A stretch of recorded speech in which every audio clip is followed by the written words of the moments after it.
Hey there friends, Nibs again. Out here at the range today, doing a little bit of goofing around, and I wanted to do another installment of this series that I've been working on for a little while now. This is actually kind of fun, and seems like it's very popular with you guys, so figured I'd keep it going. So what we've been doing is, actually this was started out by Mike over at the Long Rifle channel, and we were doing prone shooting with open sights at 50 yards, and I really like the prone shooting, but I also like bench rest shooting. But I've been doing a bunch of other videos and bringing out different iron sight guns that I've had or I have, and shooting them at 50 yards, and it's been a lot of fun. And last couple that I did were foreign jobs, German and a Russian. This time we're going to be taking a look at a U.S. military trainer from my collection. This one is a very, very obscure, dare I say rare, 22. This is a Mossberg, and this is a Mossberg model 144 US, which from some accounts that I read, they may have made less than 2,000 of these total. And mine is serial number 1200 in some, so it does say US 120 blank. And another account said they may have made like 2,500, but one account that I read said that they made less than 2,000 of these. So very, very obscure. I don't remember the exact year they made these, but it was sometime in the probably early 50s. And it is a really cool, it's definitely got the military trainer vibe going there as far as the stock finish goes. The mag is empty and the bolt is open, so no worries there. It's got the little red and green safety dots there, like all good Mossbergs from this era would have. This one does have the distinction in all of Mossberg's history. They never had a gun with a Redfield sight on it, except for this one. This is because this was part of the military contract. They were competing and selling alongside of Winchester and Remington, and the 513T and the Winchester 75 were the other ones that the military were buying. And so the bid spec for these called for it to have a Redfield number 75 peep sight on it. And this one has a 17A globe up front, which I believe was also stock from the factory. And we're going to go ahead and shoot it at 50 yards. I have two of those long rifle targets downrange. We'll shoot 10 shots at each one, and we'll add them up and see how the score is. It is actually really pretty windy out this afternoon, but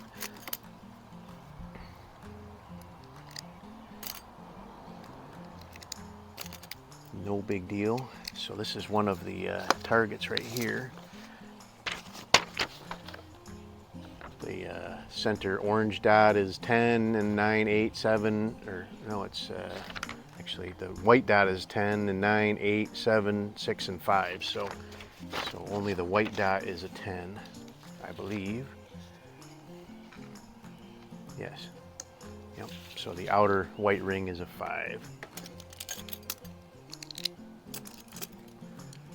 All right, first 5 shots.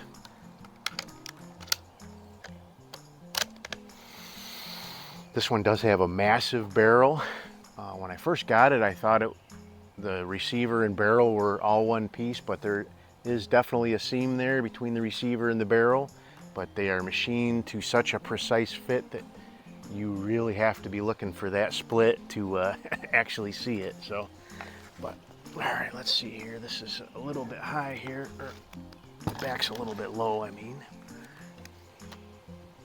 I did sight this in beforehand, and it did pretty well, so hopefully it won't let me down. It's been Good 20 minutes since I've shot with it though, so hopefully we don't get some cold bores.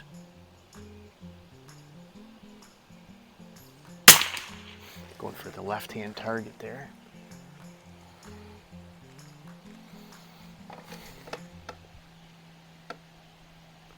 All right, that looks like an acceptable start to the challenge. Okay, 10 more just like that.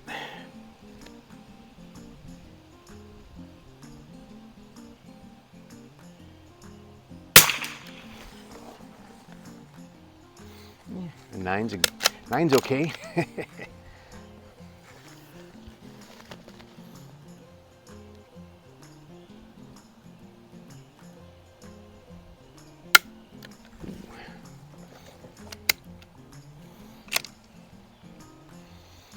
That was a really good strike.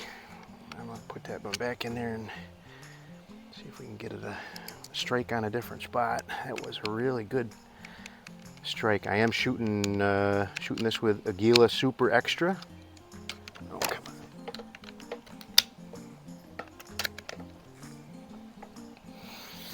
This gun really seems to like this Aguila Super Extra.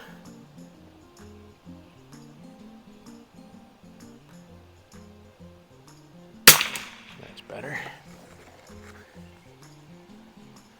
All right. So this has another distinction. So in 1949, Mossberg changed all of the models of all their 22s to include a 1 in front of the model name. So instead of being a 46B, they had a 146B, and the 1 in front of them, almost across the board, meant that they were added on 11mm dovetail rings, 3/8 inch dovetail grooves to mount a scope on. And this gun has the distinction of not having those grooves.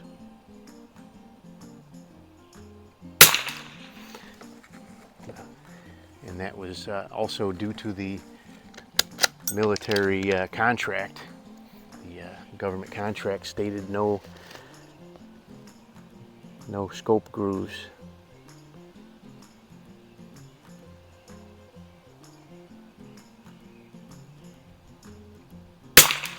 The Remington 513T, which I have a military version of from around this same, it's actually a little bit earlier than this one, is also, so all of the civilian models of Remington 513Ts, the earlier ones would have been drilled and tapped for a target scope, and then I have a later one that actually has drilled and tapped for a target scope and 11mm dovetails. So that's a very interesting one there. And then I own 2 Winchester 75s, and neither one of those have, well, actually the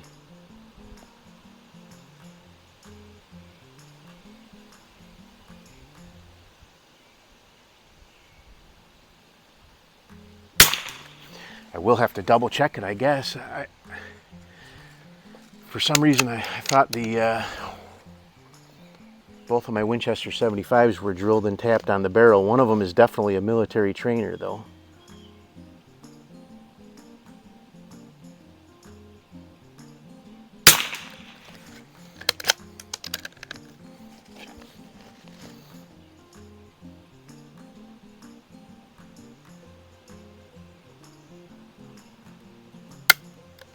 Ooh. Boy, oh boy. Another, that's, I don't know if you'd be able to see that or not, but that is a very good strike on that. So, shame on you, Aguila.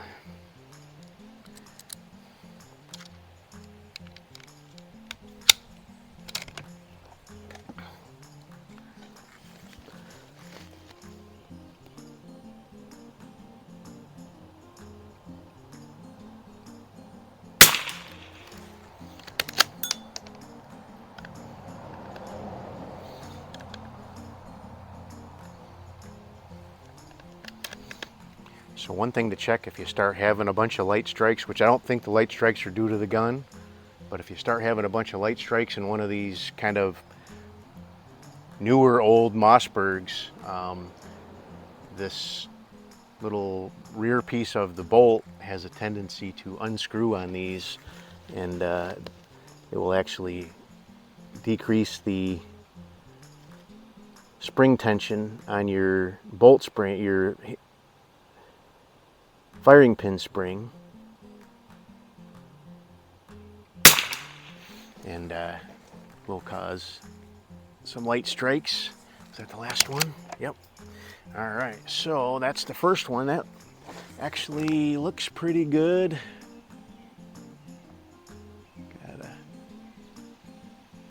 few 8s there, but let's get out another 10.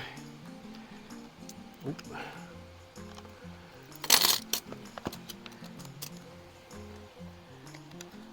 You guys enjoying these?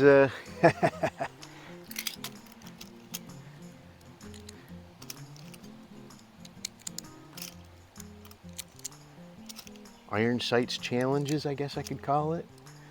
It really is a lot of fun. I really enjoy these older, the military trainer style.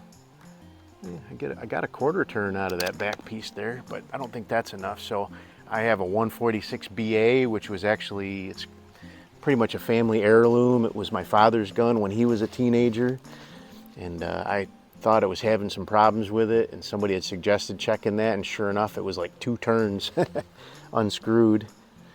But twisted it back in and it worked perfect again. So this thing has a really nice trigger. A little high on that one. Out here shooting my Anschutz Model 64 MP. So much fun.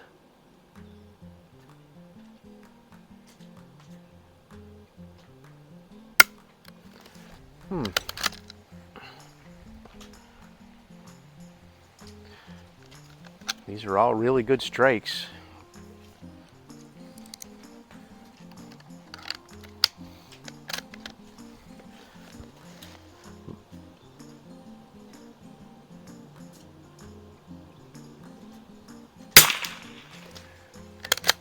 The wind is really starting to kick up now.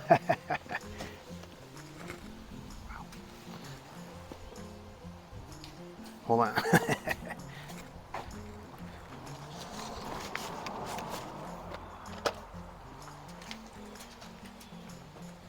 Targets in my rifle case for wanting to try to start blowing all over the place. Alrighty.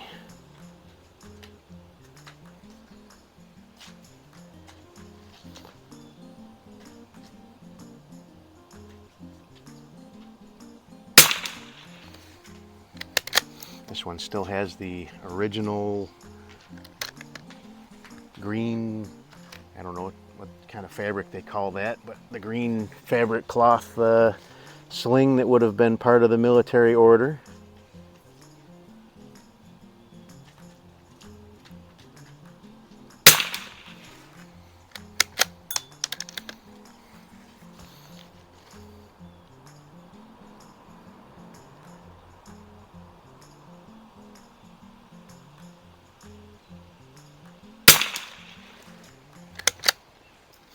I will be taking part in a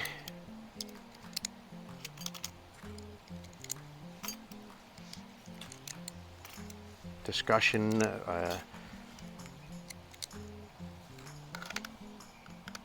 with Firearms and Fellowship. Jeremy over there, he's gonna have me on one of his podcasts, and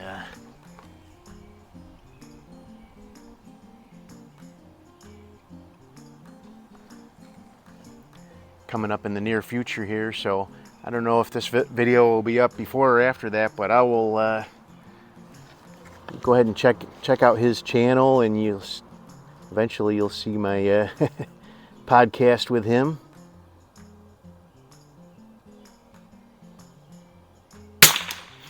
I am about a week ahead on my videos right now. I'm trying to stay ahead because YouTube's giving me hassles with monetization and stuff.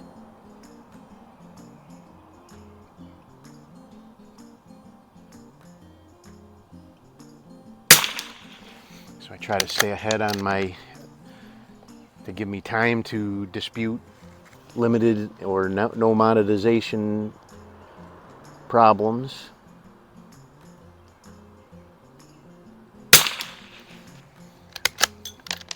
Not even looking. I'm just doing it.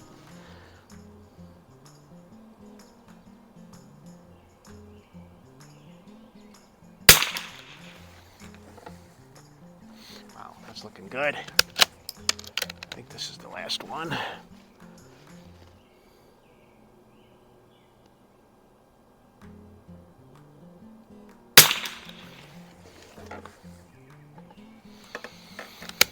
Yep, that's the last one. Let me go grab those targets and we'll add those up. I'll mark one lot. That one's number 1, that one's number 2. We'll add those guys up and see what kind of score I got. I've been doing pretty good, so stand by. Alrighty, I am back. I did score these off camera. I will put pictures up here of each one. Did really good on both of them. I did much better on the second one though. The first one I had, so the reason I did it off camera was because I had a number of doubles and I needed to review the downrange camera, and I had to go through it a couple times to pick out where the doubles went. But the first one I ended up with a really nice 88. Excellent shooting for open sights at 50 yards. But the second one, I had a bunch of 10s. That was really nice. Had a 93 on that one. Boy, I don't know if I could do much better with a scope with this wind the way it is. That's pretty phenomenal. But there you go. That is my Mossberg model 143, or no, sorry, 144 US. I have a 43S. But this is, like I said, quite an obscure gun. Very few. There's actually on Rimfire Central, they have a registry for these, trying to figure out how many serial numbers there are that actually exist. And I registered mine on there as well. So, I think the highest serial number so far that's been registered was like 2,500 or something. So, so there might be as many as 2,500 of them, but like I said, one account said there might be as little as less than 2,000. So they might have started the serial numbers at like 1,000 or something and went up from there. But there's no records really to speak of, so it's a tough one to call. So, but there you go. Really cool. Probably can't see, right there is the split between the receiver and the barrel. Super fine machining there. Such an awesome gun. Anyway, there you go. Another 50-yard open sight challenge completed. If you guys have any guns you'd like to see me do, I have a lot of neat 22s. I may not have every one that you name off, but if you have one that you would like to see me do, you can review back in my channel. I have many 50s and earlier peep sight and open sight 22s that are just dying to give this a try. So hope you guys liked the video. Till next time, have a great day.